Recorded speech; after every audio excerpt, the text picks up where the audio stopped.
Assalamualaikum warahmatullahi wabarakatuh. Bismillah, alhamdulillah, wassalatu wassalamu ala rasulillah, wala hawla wala quwwata illa billah. Ashhadu an la ilaha illallah wahdahu la syarikalah, wa ashhadu anna muhammadan abduhu wa rasuluh, la nabiyya ba'dah. Allahumma sholli ala Muhammad wa ala ali Muhammad, amma ba'du.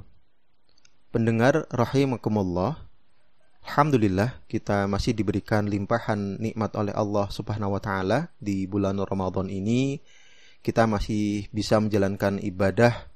Mudah-mudahan kita pun di 10 hari terakhir ini bisa mendapatkan kemuliaan Lailatul Qadar, dan kita pun senantiasa berharap Ramadan kali ini kita bisa mendapatkan ketakwaan, kita bisa meraih gelar orang yang bertakwa. Allahumma amin.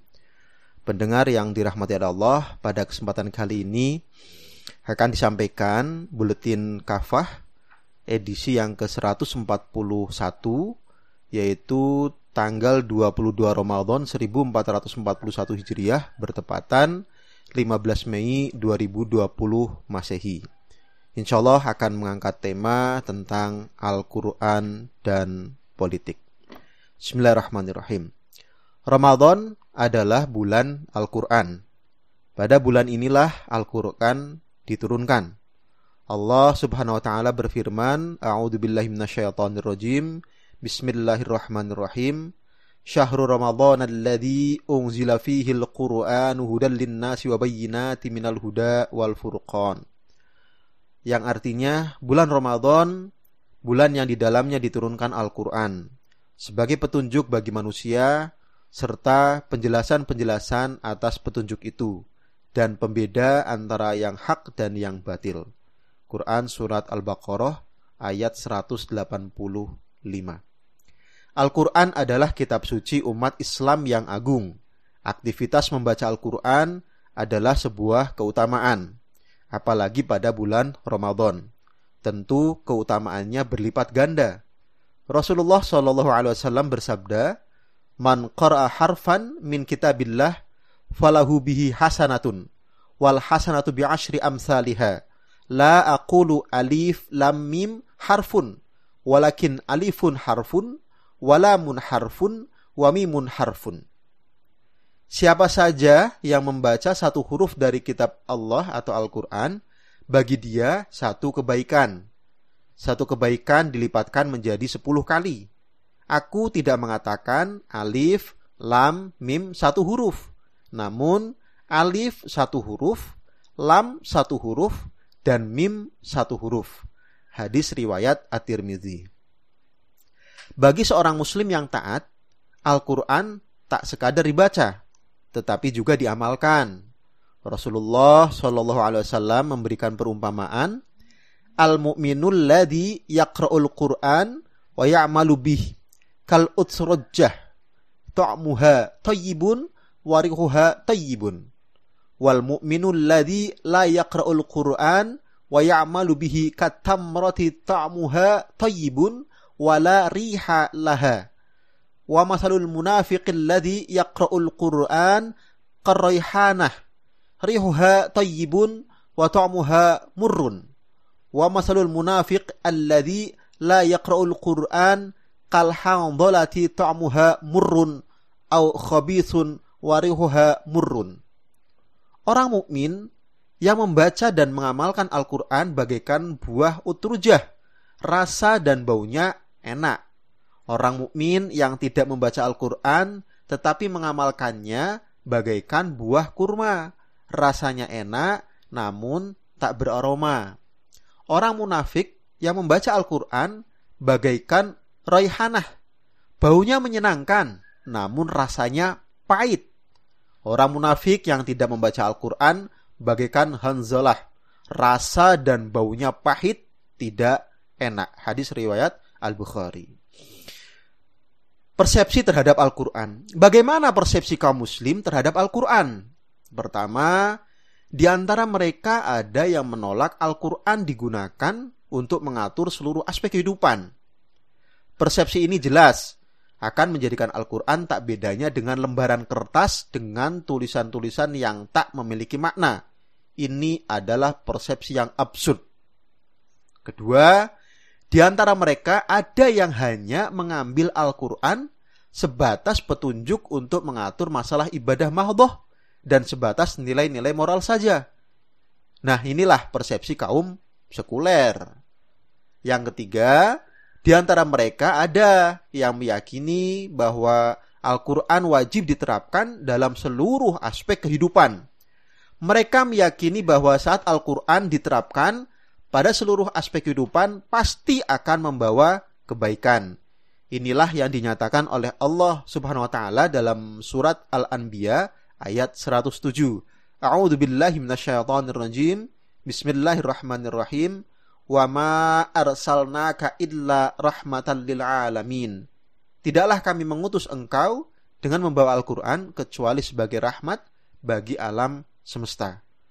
Mereka pun yakin bahwa saat kaum muslim berpegang teguh pada Al-Quran, mereka tidak akan tersesat selamanya. Inilah janji Allah SWT dan Rasul-Nya. Dalam sebuah hadis disebutkan, Taraktu fikum amraini lan tadillu ma tamassaktum bihima kitaballah wa sunnata rasulih. Aku telah meninggalkan untuk kalian dua perkara.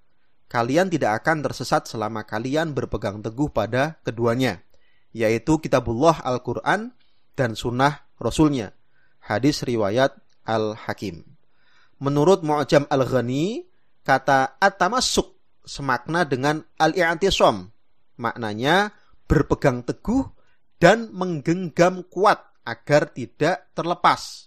Memaknai hadis di atas bisa dengan merujuk pada penjelasan mufassir tentang ayat i'tisam. Allah Subhanahu wa taala misalnya berfirman dalam surat Ali Imran ayat 103, A'udzubillahi minasyaitonirrajim. Bismillahirrahmanirrahim. Wa'tasimu bihablillahi jami'an wa la tafarraqu. Berpegang teguhlah kalian semuanya pada tali agama Allah secara keseluruhan dan jangan bercerai-berai. Menurut Imam Al-Baydawi di dalam kitab tafsirnya, yang dimaksud dengan tali Allah adalah Islam atau kitabnya Al-Quran. Jadi, berpegang teguh pada tali Allah berarti berpedoman pada Al-Quran. Ini juga berdasarkan sabda Rasulullah Sallallahu Alaihi Wasallam, Ala wa inni tarikun fikum saqalain. Ahaduhuma kitabullahi azza wa jalla huwa hablullah manittaba'ahu kana 'alal huda wa man tarakahu kana 'ala dhalalah. Ingatlah, sungguh aku telah meninggalkan di tengah-tengah kalian dua perkara berharga. Salah satunya kitabullah azza wa jalla. Ia adalah tali Allah. Siapa yang mengikutinya, niscaya berada atas petunjuk. Siapa saja yang meninggalkannya, niscaya tersesat. Hadis riwayat Muslim. Selanjutnya, kata jami'an pada ayat di atas bermakna keseluruhan. Artinya, ayat di atas memerintahkan kita agar berpedoman pada Al-Quran secara total. Al-Quran tidak boleh diambil sebagian dan ditinggalkan sebagian lainnya. Berdasarkan hal ini jelas, Al-Quran adalah pedoman hidup untuk mengatur seluruh aspek kehidupan manusia termasuk politik. Pendengar yang dirahmati oleh Allah, nah diskusi seputar ruang lingkup pengamalan Al-Quran membawa perdebatan hingga saat ini. Terutama saat Al-Quran dikaitkan dengan politik. Ada yang menolak sama sekali Al-Quran dikaitkan dengan politik. Ada yang mengatakan Al-Quran dapat dikaitkan dengan politik, tetapi sebatas nilai-nilainya saja. Tapi ada pula yang tegas mengatakan bahwa Al-Quran dan politik tidak bisa dipisahkan. Perdebatan di atas juga tak bisa dilepaskan dari bagaimana memaknai politik itu sendiri. Setidaknya ada dua perspektif tentang makna politik. Yang pertama, politik dimaknai sebagai seni untuk mendapatkan kekuasaan. Dari sini seseorang politisi akan berusaha dengan segala cara untuk meraih kekuasaan, tak peduli halal haram. Inilah logika politik Machiavellis. Makna politik menghalalkan segala cara, inilah yang saat ini sedang berlangsung dan banyak digandrungi oleh para politisi di negeri ini. Kemudian yang kedua, politik dimaknai sebagai siasah, yaitu pengaturan urusan umat, riayah syu'unil ummah. Inilah makna sesungguhnya dari politik. Penekanannya pada aspek pengurusan, pelayanan, dan pengaturan urusan rakyat, bukan pada kekuasaan. Kekuasaan hanya alat yang diperlukan semata-mata untuk kemaslahatan umat. Inilah makna politik yang dikehendaki Islam. Oleh karena itu, politik Islam dapat dimaknai sebagai pengaturan urusan umat atau rakyat dengan hukum-hukum Islam. Definisi ini antara lain diambil dari sabda Rasulullah Shallallahu Alaihi Wasallam yang artinya, seseorang yang ditetapkan Allah dalam kedudukan mengurus kepentingan umat dan dia tidak benar-benar mengurus mereka, dia tidak akan mencium bau surga. Hadis riwayat Al-Bukhari. Rasulullah Shallallahu Alaihi Wasallam pun bersabda, dulu Bani Israel selalu diurus oleh para nabi. Setiap kali seorang nabi meninggal, ia digantikan oleh nabi yang lain. Sungguh tidak akan ada nabi sesudahku, yang akan ada adalah para khalifah. Hadis riwayat Muslim. Pendengar rahimakumullah, pentingnya kekuasaan. Jelas Al-Quran tak bisa dipisahkan dari politik. Politik berkaitan erat dengan kekuasaan. Hanya dengan kekuasaanlah Al-Quran benar-benar bisa diterapkan dalam seluruh aspek kehidupan. Itulah mengapa dalam perjalanan dakwahnya Rasulullah Shallallahu Alaihi Wasallam berharap memperoleh kekuasaan. Tentu agar dengan kekuasaan itu beliau bisa membumikan Al-Quran. Allah Subhanahu Wa Taala berfirman dalam surat Al-Isra ayat 80. A'udzu billahi minasyaitonir rajim. Bismillahirrahmanirrahim. Wa qul rabbi adkhilni mudkhala sidqi wa akhrijni mukhraja sidqi waj'alli min ladunka sultanan nasira. Katakanlah, Tuhanku, masukkanlah aku dengan cara masuk yang benar dan keluarkanlah aku dengan cara keluar yang benar, serta berikanlah kepada diriku dari sisi Engkau kekuasaan yang menolong. Saat menafsirkan ayat di atas, Imam Ibnu Katsir menukil pernyataan Qatadah radhiyallahu an. Di dalam ayat ini terkandung makna Rasulullah Shallallahu Alaihi Wasallam amat menyadari bahwa tidak ada kemampuan pada diri beliau untuk menegakkan urusan agama Islam ini kecuali dengan kekuasaan. Karena itulah beliau memohon kepada Allah Subhanahu Wa Taala kekuasaan yang bisa menolong kitabullah, menegakkan hudud Allah, melaksanakan semua kewajibannya, dan menegakkan agamanya, yaitu Islam. Kekuasaan yang demikian adalah rahmat dari Allah yang Dia berikan kepada para hambanya. Ibnu Katsir dalam kitab Tafsir Al-Qur'anil Azim jilid 5 halaman 111. Dengan demikian, Al-Qur'an harus ditopang oleh kekuasaan. Inilah juga yang dinyatakan oleh Khalifah Umar bin Abdul Aziz pada para pejabat di bawahnya. Agama Islam dan kekuasaan itu ibarat saudara kembar, satu sama lain saling membutuhkan. Abdul Hayy Al-Katani dalam kitab Taratib Al-Idariyah jilid 1 halaman 395. Hal senada dinyatakan oleh Imam Al-Ghazali, agama Islam dan kekuasaan ibarat dua saudara kembar. Keduanya lahir dari satu rahim yang sama. Al-Ghazali dalam kitab Tibrul Masbuk fin Nasihah Al-Muluk jilid 1 halaman 19. Faktanya, tanpa ditopang oleh kekuasaan, Al-Quran hanya sebatas menjadi bacaan dan hafalan. Isinya tak bisa diterapkan dalam seluruh aspek kehidupan. Inilah yang terjadi saat ini.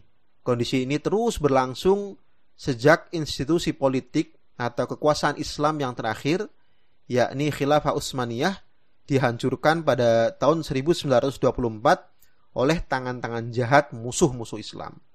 Sejak saat itu hingga kini, mayoritas hukum-hukum Al-Quran dicampakkan dan digantikan oleh hukum-hukum barat sekuler yang kufur. Pendengar rahimakumullah, alhasil Berpegang teguh pada Al-Quran dan As-Sunnah adalah bekal penting dalam menjalankan seluruh aspek kehidupan, termasuk politik. Hanya dengan berpegang pada Al-Quranlah kehidupan akan menjadi berkah. Hanya dengan berpegang pada Al-Quran pula, kaum muslim tidak akan tersesat selama-lamanya. Semoga pada bulan Ramadan yang istimewa ini, Allah Subhanahu wa Ta'ala memberkahi kita semua dengan Al-Quran. Allahumma amin. Demikian Buletin Kafah edisi 141.